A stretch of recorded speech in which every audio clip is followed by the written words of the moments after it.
Hamas விலக்கு அமைக்க வலியுறுத்தியும் போக்குவரத்து இடையூறாக உள்ள மின்கம்பத்தை மாற்றியமைக்க வலியுறுத்தி இந்திய கம்யூனிஸ்ட் கட்சி சார்பில் கையெழுத்து இயக்கம் நடைபெற்றது.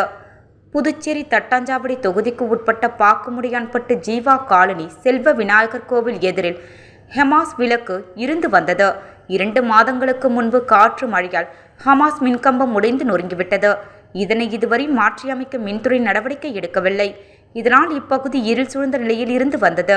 குறிப்பாக இந்த பகுதியில் 7 சாலைகள் ஒன்றாக சந்திக்கும் பிரதான பகுதியாக இருந்து வருகிறது. எனவே உடனடியாக உடைந்த ஹமாஸ் கம்பத்தின் பதிலாக புதிய ஹமாஸ் கம்பம் அமைத்து மின்விளக்கு எரிவதற்கு நடவடிக்கை எடுக்க வேண்டும். மேலும் இந்த பகுதியில் போக்குவரத்திற்கு இடையூறாக நடுரோட்டில் இருக்கும் மின்கம்பம் இருந்து வருகிறது.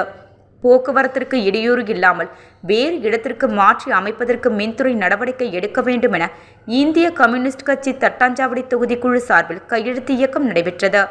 இந்நிகழ்ச்சிக்கு இந்திய கம்யூனிஸ்ட் கட்சி மாநில துணை செயலாளர் கே. சேதுசெல்வம் தலைமை தாங்கினார்.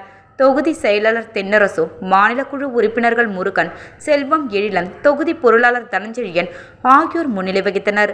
தொகுதிக்குழு உறுப்பினர்கள் முருகன், லோகு ரவிச்சந்திரன், ஆரமுது கிளை செயலாளர் சிவக்குமார் மற்றும் மாரியப்பன், பாஸ்கர், ராஜி, பச்சையம்பன், சந்திரிகா, முத்துமாரி, மானாங்கட்டி உட்பட பலரும் கலந்து கொண்டனர்.